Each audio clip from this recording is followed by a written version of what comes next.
Buenos días. Bueno, bienvenidas a todas las personas que están con nosotros en este acto tan emblemático de entrega de los premios de la Real Academia de Medicina con las dos entidades que ahora comentaremos, ¿no? Quiero, en primer lugar, saludar a algunas de las autoridades que asisten: doña Pilar Serra, vicerrectora de Sostenibilidad, Cooperación y Vida Saludable de la Universidad de Valencia, en representación de la señora rectora. El decano de la facultad, el profesor Chorro, iba a estar, pero en fin, nos ha comentado que era imposible, tenía que hacer otras cosas. Bueno, en fin, aquí tenemos es una persona absolutamente fundamental para la academia y para todos nosotros, que es nuestro presidente de honor, el profesor Antonio Llombart. También saludar a María Amparo López Ruiz, vicedecana de Medicina, en representación de la decana de Ciencias de la Salud de la Universidad CEU Cardenal Herrera. A don Manuel Llombart, director gerente del Instituto Valenciano de Oncología.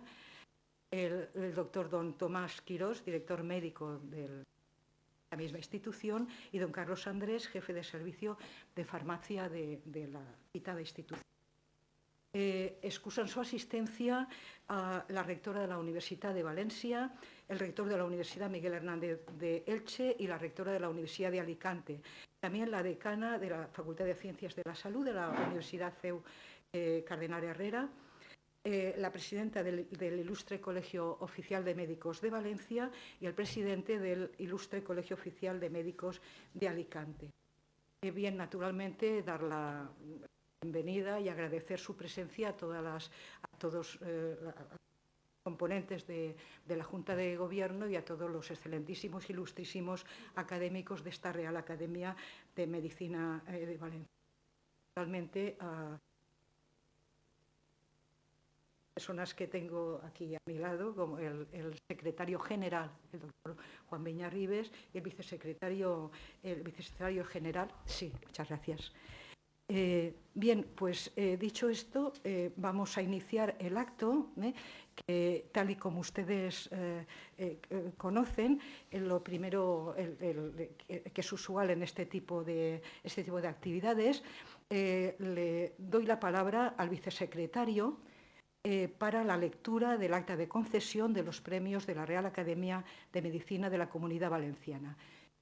El profesor Juan Ascaso, cuando quieras. Muchas gracias, vicepresidenta.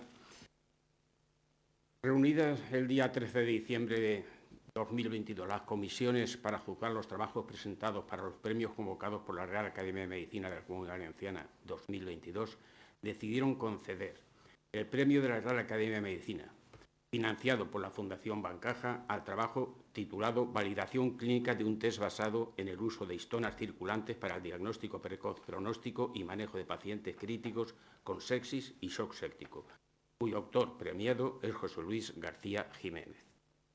Y premio profesor Antonio Llombart Rodríguez Fincibo al trabajo titulado Microambiente tumoral y su asociación clínico-patológica y pronóstica en angiosarcomas cutáneos y no cutáneos, un estudio molecular con perfil de expresión génica, cuyo autor premiado es Isidro Machado Puerto. Muchas gracias. ¿Tiene la palabra? Al trabajo titulado Clinical Validation of a Test Based on the Use of Circulating Histones for Early Diagnosis, Prognosis and Management of Critical Ill Patients with Sepsis and Septic Shock. A continuación, haré una breve presentación de la investigación de los resultados más relevantes que han dado lugar a este trabajo evaluado por la Comisión y que ha sido reconocido con este premio. Las histonas son una de las proteínas más importantes en los eucariotas para la compactación, la regulación de la estabilidad de la cromatina y también para el mantenimiento y el control de la expresión de los genes. De hecho, pocos han considerado las histonas como unas proteínas tóxicas. Sin embargo, ya en 1958, el profesor James Hirsch describió el potencial de estas histonas como proteínas citotóxicas. Este hecho pasó desapercibido hasta que en el año 2009 el grupo dirigido por el Dr. Xu demostró el potencial citotóxico en diferentes tejidos celulares y la implicación que estas proteínas podían tener en la fisiopatología de la sepsis. Desde entonces, nuestro grupo ha estado muy interesado en conocer los mecanismos que estas proteínas pueden mediar en el daño celular, así como en el control de distintos procesos que pueden estar relacionados con la fisiopatología de la sepsis. Y de hecho, una de las grandes preguntas que nos establecíamos era cómo era posible identificar la concentración y cuantificar la concentración de estas proteínas en el plasma sanguíneo. De hecho, es un reto actual poder cuantificar la concentración de estas proteínas en matrices complejas como pueden ser muestras biológicas como el plasma sanguíneo. En el 2017 desarrollamos un método en el laboratorio basado en la técnica de monitorización de reacciones múltiples en la que metiendo una especie de chivatos en la muestra de plasma somos capaces de cuantificar. Básicamente, aunque utilizamos una técnica moderna, utilizamos un método clásico, que es el método de la adición estándar. Básicamente, si nosotros somos capaces de introducir un estándar interno del que conocemos la concentración y luego mediante una técnica con un potencial muy grande para cuantificar proteínas, somos capaces de evaluar la concentración de una muestra compleja, la diferencia que vamos a tener entre ese estándar interno y la diferencia que obtenemos en esa muestra compleja va a ser la concentración de la proteína endógena. Por tanto, desarrollamos un método que nos permitía de forma precisa y exacta cuantificar las histonas circulantes. Como les he mencionado, no únicamente estamos interesados en desarrollar un método que pudiera cuantificar estas proteínas, sino también conocer cómo estas proteínas podían regular distintos procesos que hoy sabemos que están relacionados con la fisiopatología de la sepsis. Procesos que iré describiéndolos a lo largo de mi presentación y que al final han sido los que han dado base a establecer que las histonas pueden ser buenos biomarcadores para la sepsis y el shock séptico. De hecho, nuestro grupo de investigación durante años ha estado trabajando en identificar distintos mecanismos de muerte celular activados por estas histonas circulantes. En un principio trabajamos con un modelo celular de células endoteliales de cordón umbilical humano en colaboración con el grupo de investigación de células endoteliales de la Facultad de Medicina y Odontología. Y lo que vimos es que, dependiendo de la concentración de las histonas, éramos posible de activar distintos mecanismos de muerte celular. De hecho, cuando tratábamos estas células endoteliales con concentraciones inferiores a 50 microgramos mililitro, podíamos ver cómo el mecanismo de macroautofagia era activado por estas proteínas de forma extracelular. De hecho, vimos como el mecanismo de autofagia, activado por el mecanismo de fosfo-ULK y a través de la inhibición de mTOR y activación de P70, S6K, producía la activación de la autofagia. Interesantemente, cuando aumentábamos la concentración de estas proteínas, lo que activábamos era la apoptosis, a través de un mecanismo en el que cambiábamos el ratio de la proteína Bax proapoptótica y BCL2 antiapoptótica. De manera que un resultado interesante es que los mecanismos de muerte celular podían ser controlados dependiendo de la concentración de estas proteínas. En la sepsis, uno de los mecanismos más característicos es la fase proinflamatoria muy exacerbada que existe en los pacientes cuando responden de una forma descontrolada frente a la infección. Y de hecho, nosotros quisimos evaluar si estas histonas eran capaces también de producir un aumento en un mecanismo que se ha reconocido actualmente como mediador de la respuesta proinflamatoria en los pacientes de sepsis. Y para ello evaluamos la activación del mecanismo de piroptosis. Como pueden observar en la figura superior de la derecha, cuando nosotros tratábamos con concentración de histonas crecientes, incluso modificando uno de los elementos clave en esta citotoxicidad, que es la cola de las histonas, y cambiábamos la carga mediante una modificación posttraduccional que éramos capaces de inducir, veíamos que la señal de anexina 5 y yoduro de propidio se incrementaba. Esta señal es marca de la apoptosis tardía, pero no solo de la apoptosis, sino también de un mecanismo que actualmente se está caracterizando que se llama piroptosis. Un mecanismo por el que las células pueden también llegar a la muerte celular, pero que se caracteriza por una activación del inflamasoma y la producción de citoquinas proinflamatorias como son la interleuquina 1 beta e interleuquina 18. Validamos este mecanismo mediante el uso de inhibidores específicos de la heterodimerización del inflamasoma y vimos que efectivamente utilizando este inhibidor podíamos disminuir no solo la muerte celular, sino también la producción de estas interleuquinas asociadas al fenómeno de piroptosis. De hecho, cuando utilizábamos este inhibidor, tanto la interleuquina 1 beta como la interleuquina 18 disminuía tras el tratamiento de las células con las histonas circulantes. Pero no solo intentamos caracterizar este mecanismo de inducción de interleuquinas proinflamatorias, sino también cómo la función endotelial se veía alterada tras el tratamiento con las histonas extracelulares. Y de hecho, lo que comprobamos es que los niveles de los factores de adhesión, entre ellos la S-lectina, el factor de adhesión intercelular ICAM1 y la molécula de adhesión, citoadhesión vascular VCAM1, aumentaban extraordinariamente su concentración cuando tratábamos las células endoteliales con histonas circulantes.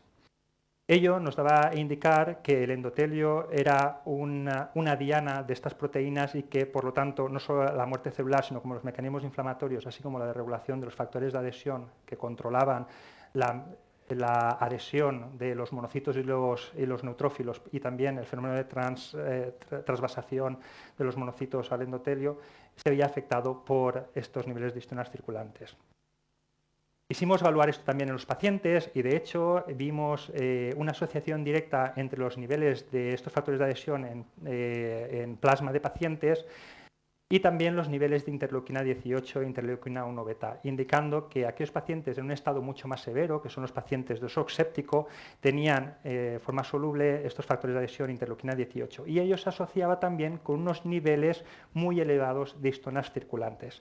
Esto nos da a pensar que las histonas circulantes no solo podían ser un buen biomarcador de diagnóstico temprano, sino también un marcador de pronóstico evolutivo de la sepsis.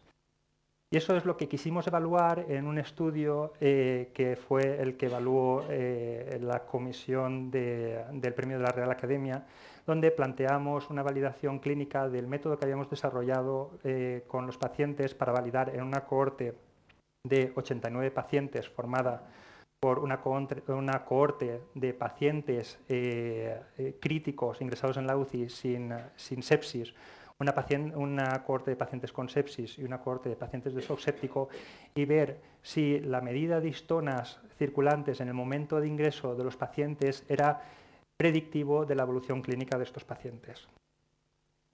Lo que vimos en un primer momento es que, efectivamente, cuando los pacientes ingresaban y medíamos las histonas circulantes mediante el método que habíamos desarrollado, era posible, con una muy buena AUC y buena sensibilidad de especificidad, identificar a aquellos pacientes que iban a desarrollar una sepsis o un shock séptico.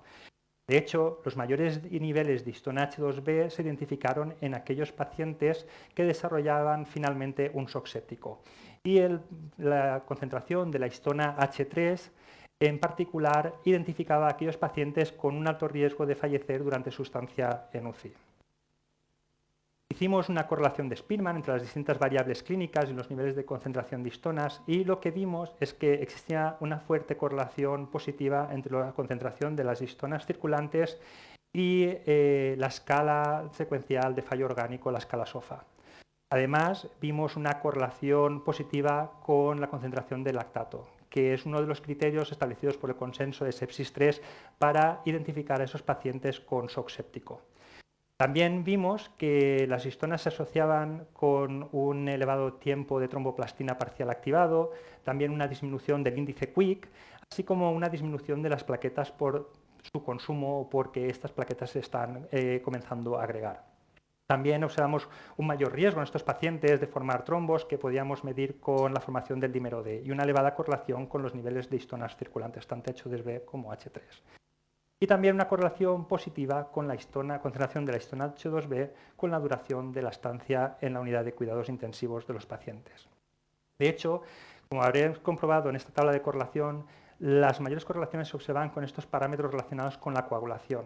Y de hecho, no solo nosotros, sino también otros autores han observado que una concentración elevada de histonas se correlaciona con un mayor daño endotelial, una mayor concentración de histonas también con un tiempo alargado de tromboplastina parcial activada relacionada con la vía intrínseca, también con el factor tisular, que es uno de los parámetros que utilizamos para evaluar la activación de la vía extrínseca, y también con una disminución de las plaquetas, ¿de acuerdo?, por la formación de estos agregados que pueden facilitar la formación de trombos. Y curiosamente, una correlación inversa con la proteína C activada, una de las proteínas que se ha visto que controla la vía intrínseca, pero también regula el paso de la protrombina a trombina en el inicio de la vía común de la coagulación. Por lo tanto, teníamos un biomarcador predictivo para evaluar este tipo de eventos en los pacientes severos. De hecho, como saben, uno de los grandes retos es identificar de forma precoz la coagulación diseminada intravascular, uno de los eventos más críticos en los pacientes que tienen shock séptico y que supone al final alrededor de un 30% de las muertes en los pacientes de shock séptico. Si es un reto ya identificar a estos pacientes siguiendo esta escala ISTCH, que es la que normalmente se utiliza, todavía es un reto mayor el predecir si esos pacientes van a desarrollar una coagulación intravascular diseminada. Con este método pudimos predecir con una buena sensibilidad y especificidad en el momento de ingreso en la UCI aquellos pacientes que podían desarrollar una CID. Quisimos también evaluar si en el tiempo de ingreso nuestra metodología permitía identificar a esos pacientes que necesitarían terapias de soporte vital, entre ellas la técnica de ventilación mecánica y la técnica de reemplazo renal. Y efectivamente vimos que tanto la concentración de histona H3 en concentración de histona H2B permitía identificar de forma prematura esos pacientes que finalmente iban a requerir este tipo de soporte vital. Al final, las distintas validaciones que hemos hecho nos han permitido establecer una especie de árbol de decisión donde los niveles de concentración de histona circulante nos permitan en el tiempo de ingreso predecir cómo va a evolucionar el paciente, identificar con alta sensibilidad aquellos pacientes que pueden desarrollar un shock séptico, incluso aquellos pacientes que pueden desarrollar una coagulación intravascular diseminada. ¿Y en qué punto estamos actualmente? Pues la tecnología fue patentada en el año 2017 y fue transferida a una empresa biotecnológica que es Epidisys, que es una spin-off del CIDER, del Instituto de Salud Carlos III, del Instituto de Investigación Sanitaria Incliva y de la Universidad de Valencia.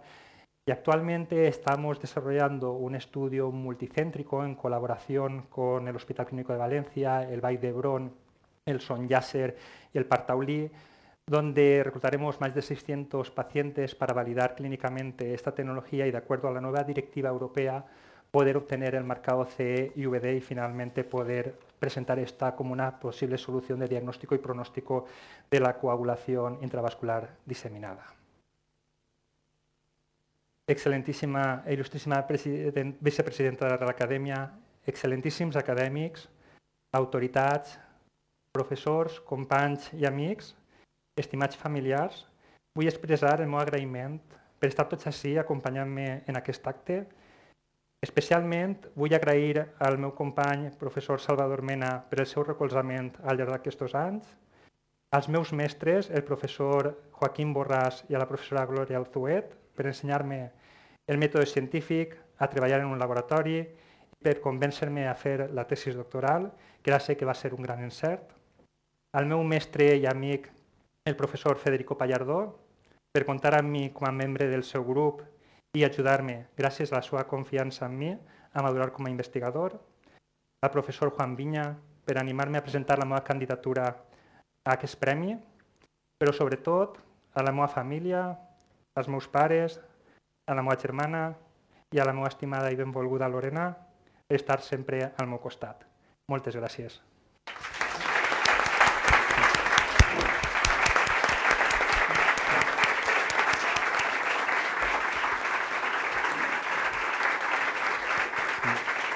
Bé, moltíssimes gràcies. Y a continuación le doy la palabra al señor vicesecretario, que leerá su nombramiento de académico correspondiente. La Real Academia de Medicina de la Comunidad Valenciana ha acordado, en la sesión celebrada el día 13 de diciembre de 2022, nombrar académico correspondiente a don José Luis García Jiménez, por estar comprendidos sus méritos y circunstancias en el artículo 19 del reglamento vigente.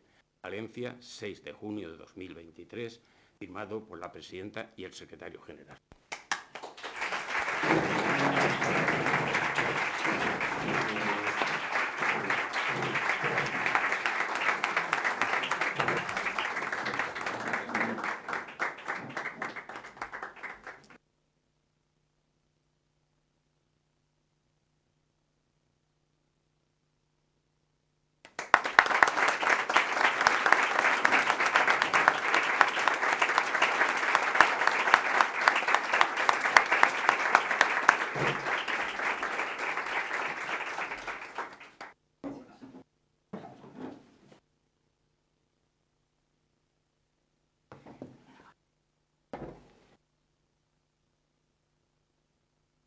Bien, a continuación damos la palabra al premiado, el doctor Isidro Machado Puerto, Premio Fincibo.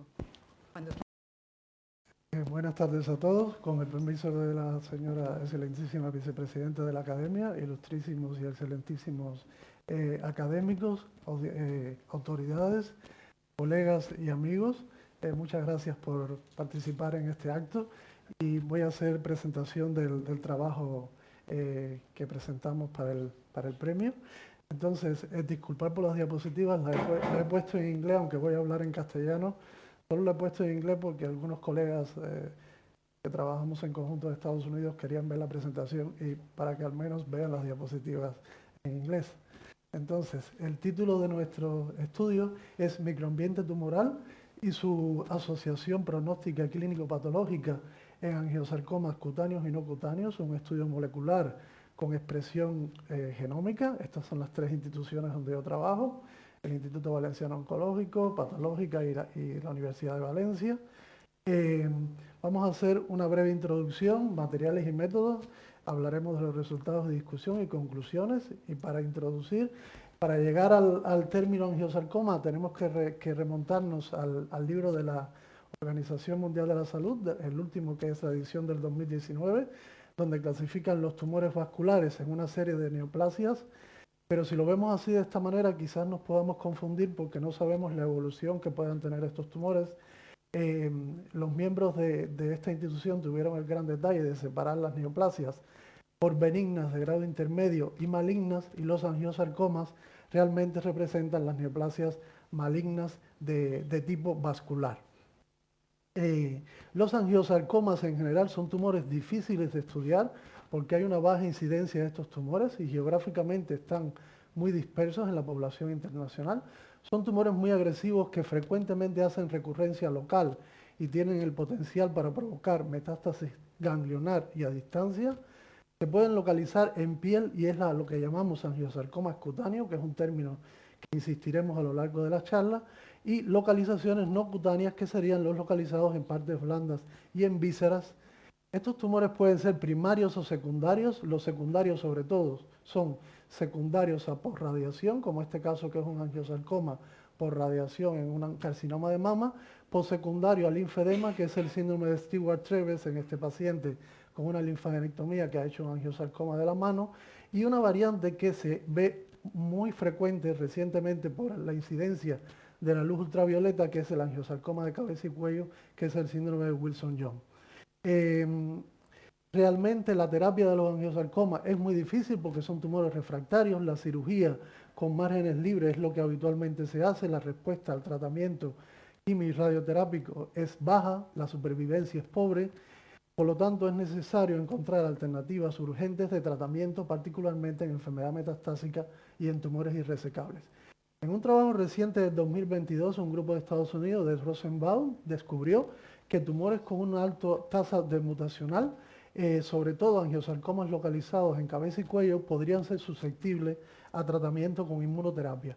Y aquí entramos en los parámetros de tumores fríos o tumores calientes. Tumores fríos, aquellos tumores que tienen un escaso infiltrado linfoide o el infiltrado linfoide es escaso peritumoral, y tumores calientes, los cuales tienen un infiltrado linfoide muy intenso e incluso pueden formar estructuras linfoides terciarias que ahora tienen un gran valor pronóstico, y aquellos tumores que tengan estas estructuras son muy susceptibles habitualmente a la inmunoterapia. La inmunoterapia como alternativa, como opción alternativa del tratamiento de los angiosarcomas ya se ha empleado en algunos casos, pero los resultados son muy diversos, y lo que se pretende habitualmente es bloquear el receptor, o sea, el PDL1 o el PD1, para facilitar que las células de nuestro propio sistema inmune ataquen a las células tumorales. Pero ¿qué pasa? Que la inmunoterapia no está exenta de toxicidad y hay que tener bien presente en qué paciente aplicar este tratamiento y en cuáles pacientes no. De hecho, hay pacientes que son muy susceptibles a inmunoterapia y otros pacientes que son resistentes, y por lo tanto es frecuente la toxicidad sistémica, que es posiblemente más preocupante y a veces lleva hasta la muerte del paciente.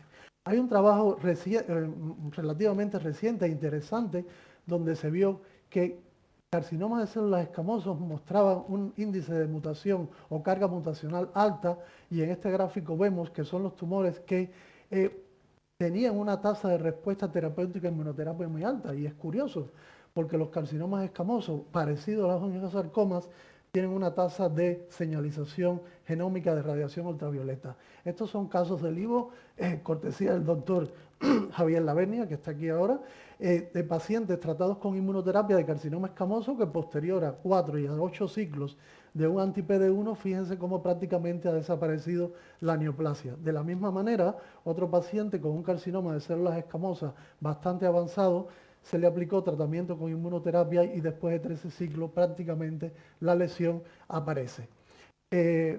Para relajar un poco el ambiente, bueno, esta es una foto de una playa, o sea, esto es el Cayo Santa María en el norte de Cuba, que estuvimos la semana pasada con mi familia, y entonces aquí si vemos al frente podemos ver o a Bahamas o a la derecha o a la izquierda Estados Unidos y a la derecha Cuba, un triángulo un poco controversial. Entonces, seguimos con la explicación de la charla y desde el punto de vista de los angiosarcomas hay un proyecto americano muy interesante donde ellos han recogido 338 angiosarcomas y demostraron que hay ciertos tipos de mutaciones que ya no era mucha noticia porque esto era conocido, pero lo más interesante de todo era que sobre todo los angiosarcomas de cabeza y cuello y de cuero cabelludo tenían una alta carga mutacional con un perfil mutacional rico en radiación ultravioleta, lo que sugiere que probablemente son los angiosarcomas más susceptibles a inmunoterapia. Esto fue confirmado por Mata en el 2022, donde una serie de casos de tumores cutáneos con señal de radiación ultravioleta, 82 eran angiosarcomas. Hablando del estado actual de la inmunopatología del angiosarcoma, pues la realidad es que el microambiente tumoral del angiosarcoma no ha sido sistemáticamente estudiado y los estudios son muy limitados. El estudio de Rosenbaum, que había descrito anteriormente, solo 35 casos con estudios genómicos, y entonces nosotros viendo estos resultados anteriores obtenidos y considerando que en observaciones previas la doctora Requena y nuestro grupo de trabajo publicó en American Journal of Hematopathology una serie de angiosarcomas cutáneos y que curiosamente mostraban un infiltrado linfoide un poco diferente, pues pensamos que pudiera ser interesante explorar qué componente inmunológico del angiosarcoma podría proveer información pronóstica y realmente si estuviera asociado o no a una alternativa terapéutica. Entonces, para esto, lo que hicimos fue estudiar la histología, la inmunistoquímica, la Next Generation Sequencing o secuenciación genómica de alta generación en diferentes subtipos de angiosarcomas cutáneos y no cutáneos para ver cómo respondían diferentes o probablemente pudieran responder estos tumores a diferentes formas de inmunoterapia. Para esto recogimos todos los angiosarcomas cutáneos y no cutáneos del Instituto Valenciano Oncológico y del Hospital La Fe. Estudiamos la histopatología de estos tumores y el FIS, sobre todo con la técnica de MIC. Realizamos el panel de HTG de inmunooncología, que ahora hablaré un poquito de él, y realizamos una valoración inmunistoquímica de la expresión genética de los 4 anticuerpos que más se asocian a la expresión genómica de marcadores inmunológicos, PDL1, PD1, CD8 y CD20. El panel de HTG es un panel bastante, a pesar de ser bastante costoso, pero vale la pena. ¿Por qué? Porque es capaz de interrogar en muestras de parafina aproximadamente 1.392 genes, por lo cual da una idea bastante cercana del microambiente tumoral de los tumores, en este caso del angiosarcoma. Entonces, cuando nosotros realizamos el estudio en nuestros casos, que es una serie de 32, pero realmente si comparamos con la serie americana, que es la de mayor caso, que es de 35, no hay mucha diferencia, a pesar de que estamos solo aquí en la Comunidad Valenciana. Desde el punto de vista de los parámetros clínicos, es curioso que la mayoría de los angiosarcomas que estudiamos eran cutáneos, 20 casos, y muchos de ellos estaban asociados a postradiación en la mama, o sea que es un detalle importante, y que también había angiosarcomas de partes blandas y angiosarcomas viscerales. Desde el punto de vista histológico es importante señalar que el tipo histológico más frecuente fue el epitelioide, importante porque a veces el patólogo puede confundir morfología epitelioide, viene de epitelial y lo puede confundir con carcinoma, y los marcadores vasculares prácticamente fueron positivos en todos, y es interesante que muchos de estos tumores mostraban un infiltrado linfoide llamativo, o sea, había un infiltrado linfoide intratumoral y peritumoral. Estos son fotos de los casos nuestros, este es aquí el del Wilson Jones, el Streiff-Travies, el angiosarcoma de la mama, un epitelioide, un fuso celular, el del infiltrado linfoide, las técnicas de inmunistoquímica, CD31, el de 240, el MIC con la inmunohistoquímica y la amplificación por FISH. Entonces, cuando hicimos el análisis de supervivencia y comparamos los angiosarcomas cutáneos y no cutáneos, pues efectivamente parece ser que los cutáneos tienen mucha mejor supervivencia global que los no cutáneos, y esto tiene cierta lógica porque los tumores superficiales habitualmente tienen mejor pronóstico, se puede lograr una resección completa con márgenes libres, el diagnóstico es precoz porque el paciente se lo ve, hay menos probabilidad de enfermedad a distancia y probablemente tengan un ambiente diferente.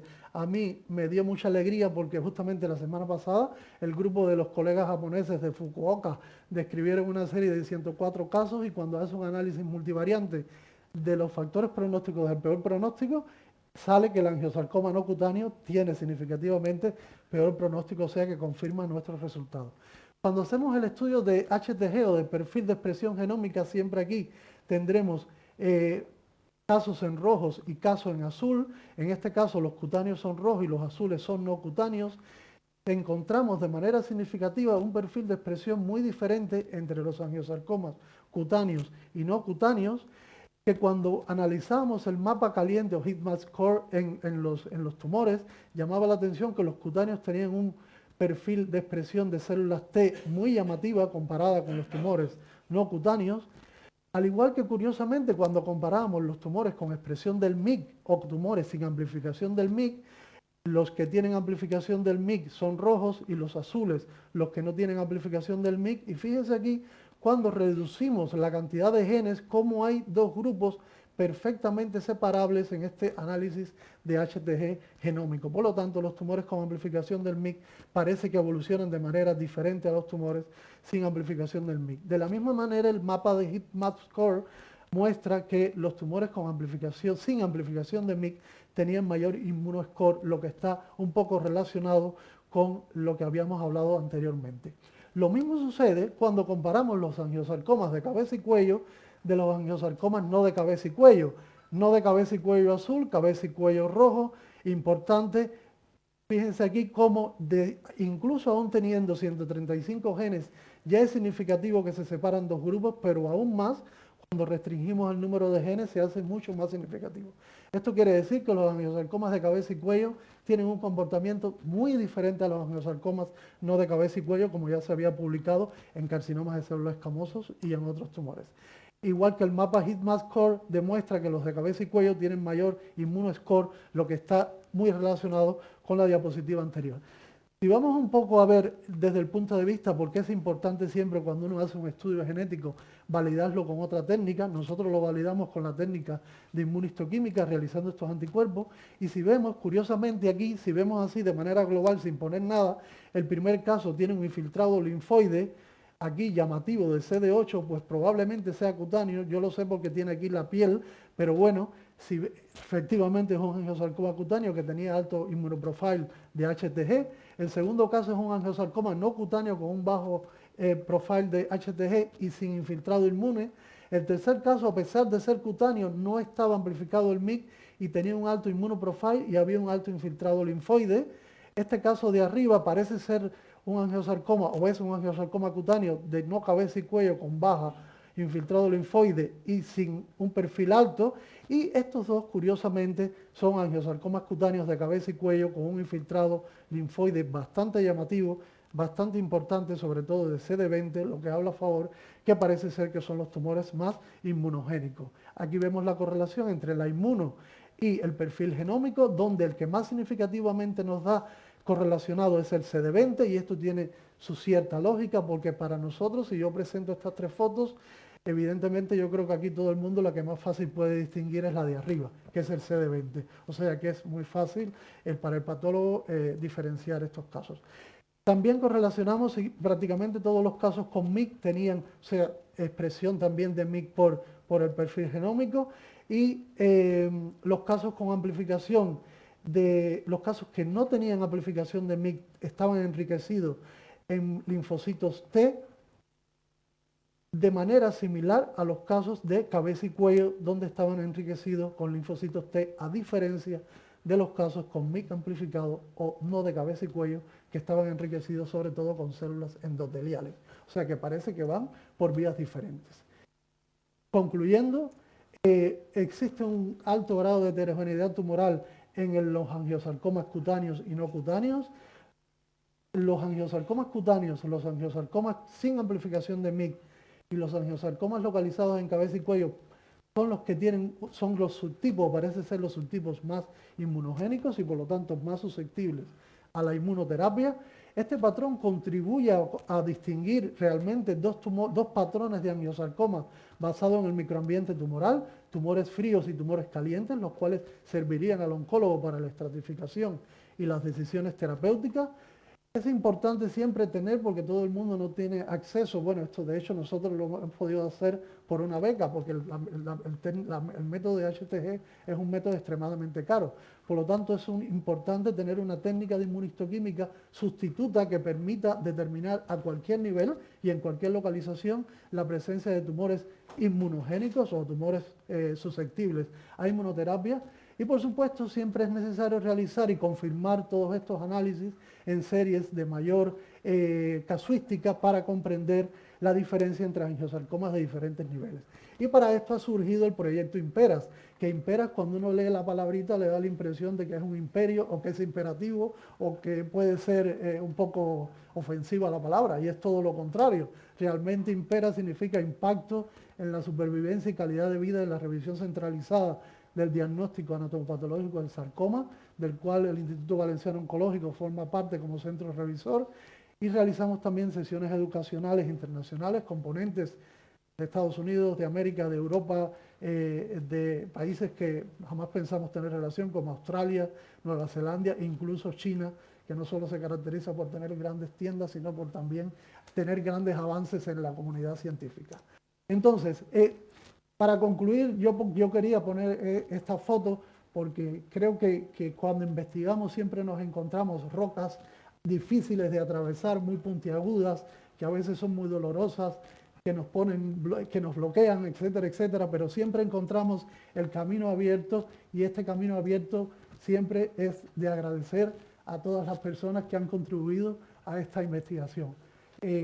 Primero que todo, por supuesto, mi familia, por su apoyo incondicional, todos los autores y mis colegas y compañeros del Instituto Valenciano Oncológico, del Departamento de Biología Molecular, del Departamento de Patología, en especial a la doctora Julia Cruz, que si no fuera por ella, yo no sé dónde ahora mismo estuviera yo, porque por ella es que yo he venido aquí a Valencia, los patólogos del Hospital La Fe, en este caso el doctor Ginés, la doctora Mónica Espino, al profesor Antonio Llombar Bosch, que ha sido mi mentor, al cual le tengo mucho respeto y admiración, le deseo mucha salud, sobre todo para seguir investigando y seguir compartiendo casos difíciles y aprendiendo de él. Al FINCIBO, a la Real Academia de Medicina, por el premio que nos han otorgado y por hacernos miembros académicos correspondientes, lo cual es un enorme placer y orgullo para mí. Al Departamento de Patología de la Universidad de Valencia, de los cuales fueron mis inicios aquí en Valencia, a todos los miembros, el doctor Navarro, la doctora Noguera, a todos los miembros, la Consellería de Sanidad por ofrecernos la beca y en especial a todos los pacientes por el consentimiento de participar en este estudio, que en realidad es para la mejoría en su tratamiento.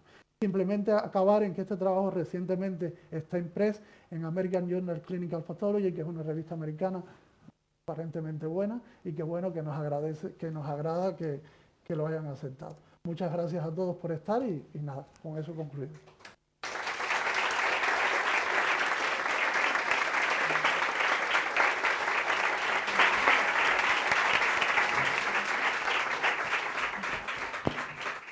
Muchas gracias. Una vez más doy la palabra al señor vicesecretario para leer el nombramiento como académico correspondiente del doctor Isidro Machado Puerto. La Real Academia de Medicina de la Comunidad Valenciana ha acordado en la sesión celebrada el día 13 de diciembre de 2022 nombrar académico correspondiente a don Isidro Machado Puerto, por estar comprendidos sus méritos y circunstancias en el artículo 19 del reglamento. Valencia, 6 de junio 2023, firmado la presidenta y el secretario general.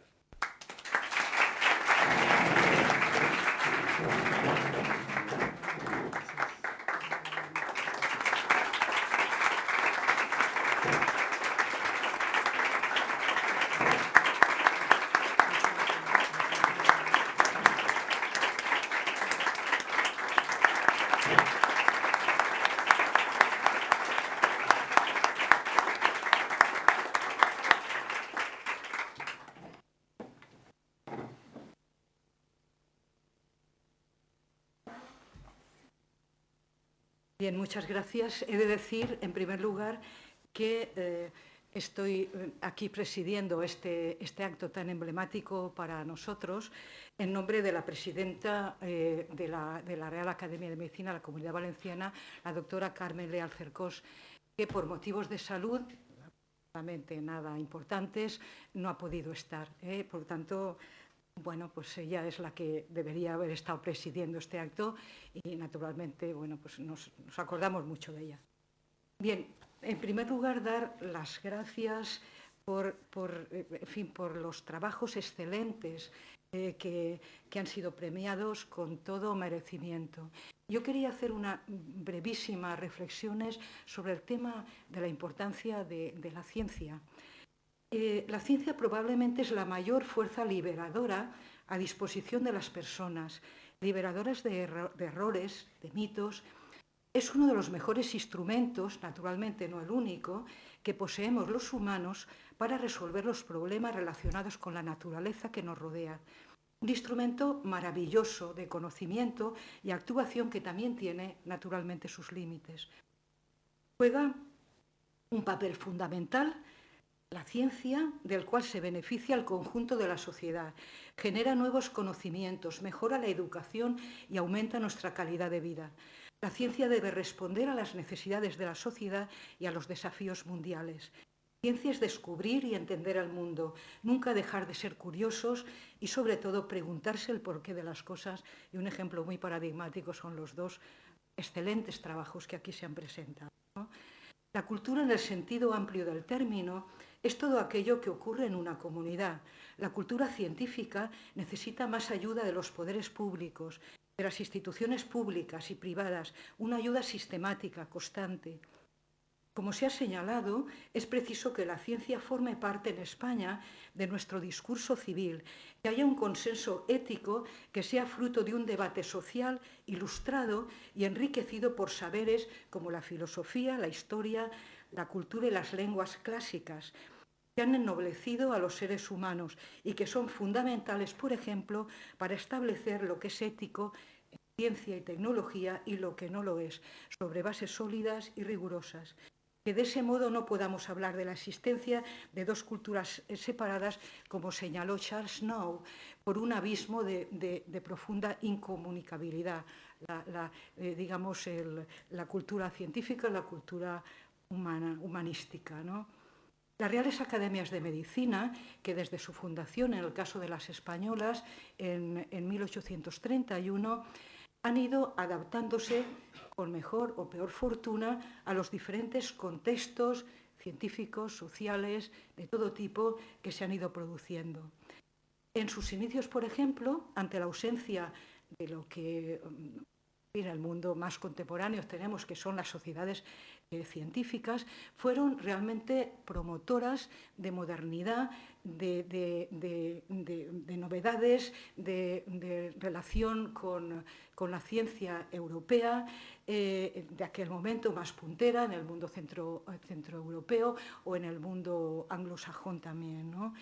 Y jugaron un papel decisivo en distintos momentos históricos en los brotes epidémicos, coordinando muchas veces, todos los servicios de salud pública, pero también investigando en vacunas en cada momento histórico, con unas bases naturalmente determinadas. En definitiva, debemos estar en este frente de apoyo a la ciencia y su utilidad social, junto a tantas otras instituciones como las que promueven estos tiempos, como hemos comentado, o Bancaixa. En último lugar, este es el sentido de los premios que acabamos de otorgar. Mi enhorabuena, una vez más, en nombre de la presidenta de la Academia y de toda la Junta de Gobierno y de toda la Academia en realidad, de la labor, trabajo y entrega de las personas premiadas. Muchísimas gracias y con ello se levanta la sesión. Muchas gracias por su atención.